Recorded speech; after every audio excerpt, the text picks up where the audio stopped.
What's up, family friends? Sean here from Nelson Family Outdoors with another one. So it's been a minute since I made a post. I feel like I say that every post, but like I always say, I don't YouTube isn't like my main thing. I enjoy making videos, I enjoy being in the outdoors, and I enjoy sharing that with people. But I post when I post, and I try to post things that I think are interesting or helpful to you guys. As you guys know, I'm a big review guy. I love reviews. I love making reviews. Reviews are very helpful to me, especially when it comes to outdoors equipment and gear, because a lot of those things are based off of preference and field testing. So you want to hear from somebody who's using something that you're thinking about going to purchase on a daily basis, or at least through the hunting season or camping or whatever it is that you're looking to purchase at that time. So without further ado, I'm going to go ahead and give you guys my review on something that is new to me in the Nelson family, and that's kayaking, particularly kayak fishing, but I plan on using it for a lot more than just that. So here's my review on the Lifetime Tamarack Angler 100.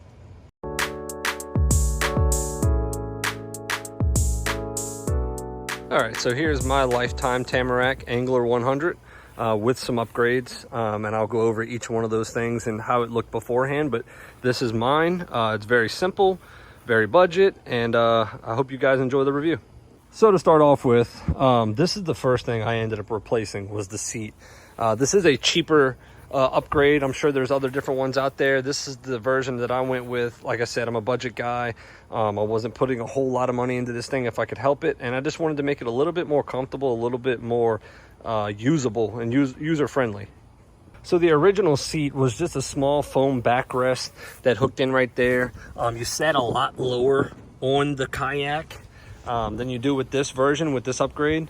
So it made it hard when it came to sitting for a long period of time in your kayak and long trips and a lot of paddling, sitting lower and on the harder surface with a little small foam backrest. So I went with this. It's just an Academy stadium seat that I used to get a little bit higher off the kayak, have a better backrest, and just be a little bit more comfortable. I secured mine with these little eyelets that I bought off of Amazon. They're very cheap. You can get like 10 of them for like $8 or something. You screw them in yourself. I made it as little anchor points that I used these heavy duty zip ties to secure the seat, and you can see it's on there. I could lift the whole kayak using these. There's only 4, one in the front on each side and one in the back. It secures it very well. Never had them pop on me, and there it is. That's my seat. It's a little bit higher off the kayaks, a little bit more comfortable. If I'm being completely honest though, even still, this thing could be a little uncomfortable if you're fishing or paddling for more than, a few hours. But anything other than that, I've had no issues, and it's done nothing but made it a little bit more comfortable and more manageable for me. The second upgrade I made, and probably one of my favorite things, so your kayak comes with 2 of these little portholes, one in the front and there's one in the back here. They're really useless, to be honest. If you notice, it's empty down in here. There's no basket. There's nothing that stops anything from rolling around to the front of your kayak all the way to the back. It's really kind of pointless the way they have it. So I purchased one of these for the one in the front that goes in between my legs. Basically, you just place it in there, let it fall to the bottom, give it a little push that these clips clip in underneath it around the lip of it, and it stays in there pretty firm. Now this thing's pretty awesome because it allows you to store pliers, clippers, different lures and things like that without it falling to the bottom of your kayak. It's right there in between your legs, very accessible, and man, that was an awesome little upgrade. I'll post links in the description of the video for all these different purchases that I made and upgrades that I made. That way, if you guys want to go over to Amazon, most of these things, if not all of them, came from Amazon. But like I said, you can use it for storage. I keep a little pair of clippers in here for cutting line. I keep a couple of extra zip ties in case the zip ties on my seat break. I put lures in here, a little pair of pliers, things like that. So it's a cool little upgrade, and it definitely makes this little porthole actually usable. So when you purchase your Lifetime Tamarack Angler 100, you can purchase it with a paddle, and then you can purchase it without. I got the version without because I wanted a certain paddle myself, and after doing a little bit of research, the one that comes with the paddle you get, it's like a really soft plastic ends and a harder plastic for the shaft itself. People have talked about it bending and breaking over time and things like that. So I got a paddle that I actually been eyeing up, and I had read about. It's a Pelican. It's called the Pelican Angler. It's made from a much tougher and resilient aluminum shaft, and it also comes with this engraved measuring system on it, so you can measure your fish along your paddle. So I put my paddle on the bungee on the side of the kayak, and I'm able to measure my fish on it. It's a really cool little feature that I've actually used many times, and this paddle was around $60, I believe. The Tamarack 100 with the paddle, I think, is about the same price. So save yourself the time and the trouble and get yourself a good paddle. They got a bunch of different ones out here. This is the one that I purchased and went with because of the reviews that I read. It's definitely a harder plastic for your paddles, and to me seem like they'll last a lot longer than the paddle that comes with these. So I went with this Pelican Angler paddle, and it's been great. It even came with the rubber rings on the end of each side of the paddle, which helps with water dripping down the paddles, down the shaft and onto your arms and making you soaking wet. I'm gonna be honest, you still get a little wet, but not near as bad with those. So I purchased these little rails that I screwed in myself on the kayak. Again, very cheap, very easy to do. I just used my drill and went slowly in with the screws, and they've been secured for months.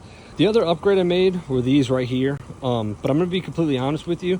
After using this kayak a good bit, I've come to not really use these very often, or even, to be honest, I don't really like them, but I'll go through what they are and how they work, and that way if it's something that you think you might enjoy or think's useful for yours, that you can go ahead and make that choice on your own. And what these do is they loosen up with this little knob here, so you can slide them up and down the rack. You tighten them up, righty-tighty, lefty-loosey, and they act as a paddle holder. You need two, and usually when you buy them, they come in sets of two. And what happens is it allows you to stick your paddle up on top of these, push down just a little bit, and it's secured along the rail on the outside of your kayak, and it allows it to be pretty sturdy in there. As you can see, I'm moving it back and forth. Now, to be completely honest, after fishing with this and paddling and pulling this in and out of there and messing with poles and things like that, as you start to knock these things around, they loosen up on their own and eventually start spinning and getting away. And Gavin actually lost one of his. It came out and fell out in a pond that we were fishing one time. So to be honest, they kind of became more of a distraction and more of a nuisance and got in my way. So I stopped using them, and to be honest, I just used the bungee cord that came with the kayak. It just seems to be a little easier. I thought I was saving myself some trouble and time by getting those, but you just set your paddle in here, bring the bungee cord over the top, hook it right there in that little eyelet, and it's secure on the side of your kayak.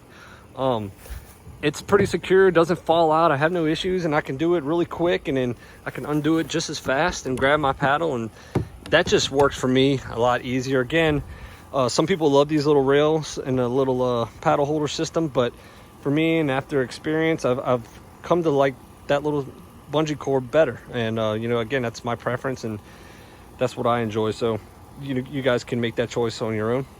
The other purchase, and probably one of the biggest ones, is this right here. You got to find yourself a good anchor that you enjoy. Funny enough, Gavin uses a 5-pound dumbbell for his, which actually works pretty well, to be honest, and it's a cheaper route. But if you want to spend a little bit of money, I believe this one was like 25 bucks from Sportsman Outdoors. People call it a bell anchor or mushroom anchor, 'cause it looks like a bell or a mushroom.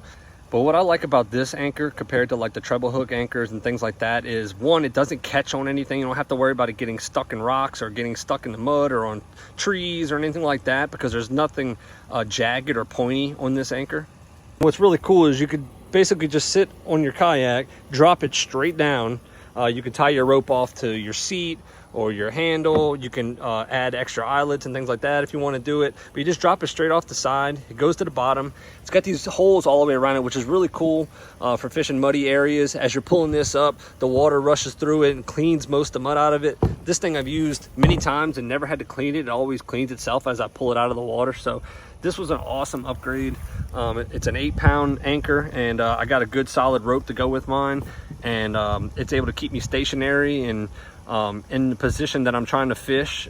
The last and final upgrade I did to my kayak is this milk crate setup by Plano. I found this on Amazon as well.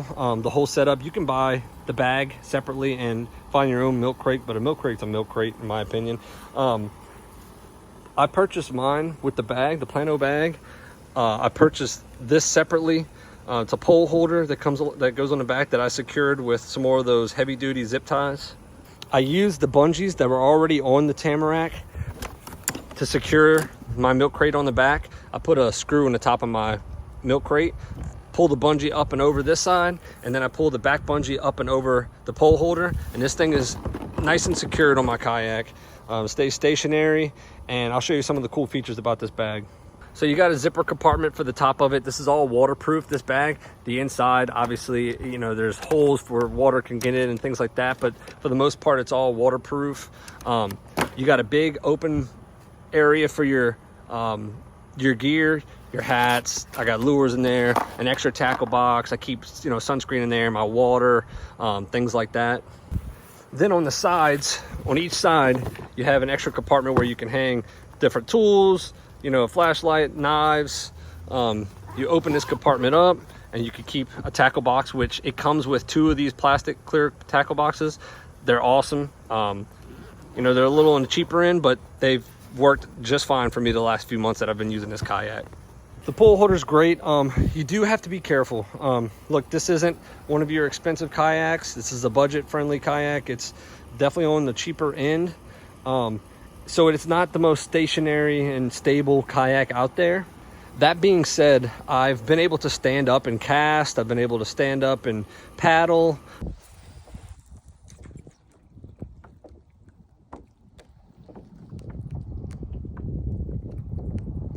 It's based off of you and your balance and, you know, your size and your weight. I am a smaller guy. I'm 150 pounds, 5'9" ish. So for me, my balance is a little bit better than some.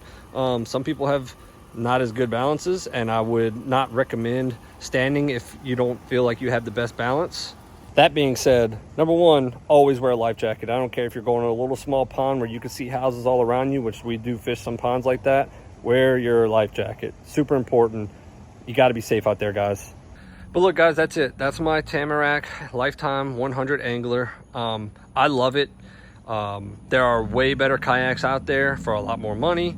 They got pedal kayaks. They got kayaks where you can put small motors on them. But if you're looking for a cheaper budget way to get on the water, do some fishing, do some exploring, I've been very pleased with this kayak. I've used it a bunch. But we do a lot of fishing down here in Southeast Louisiana during the summertime. It does get very hot, so please be mindful, be careful, drink a lot of water, wear sunscreen. But kayak fishing has been awesome for us, man. It's been a great way for us to get out into God's nature during the summertime, get out on the water, make memories, explore, just see parts of nature that you don't see during the wintertime when you're doing hunting, when you're out and looking for whitetail and hogs and ducks and things like that. So, but if you guys got any questions, got any comments, go ahead and put them down there below. I answer them as quickly as I can, usually pretty quick, because I don't get a whole lot of comments or a whole lot of interactions. So when I do get some, I jump on them when I can. The outdoors community is awesome in that everyone's looking for reviews and posting reviews and testing new gear. It's just like God's kingdom, guys. We do it together. It grows because it takes everyone together. We help each other in carrying our daily crosses. We help each other walking our burdens. And the same thing with the outdoors, guys. We help each other along the way, enjoying God's beautiful nature that he provides for us. So as always, guys, get outside, get out in God's beautiful providing nature, make memories, explore, find that release, get away from the hustle and bustle of everyday life, and make sure to give all the glory to God who created it all for us to enjoy. I'll see you guys on the next one. Be blessed. Oh my gosh, that was the coolest thing ever.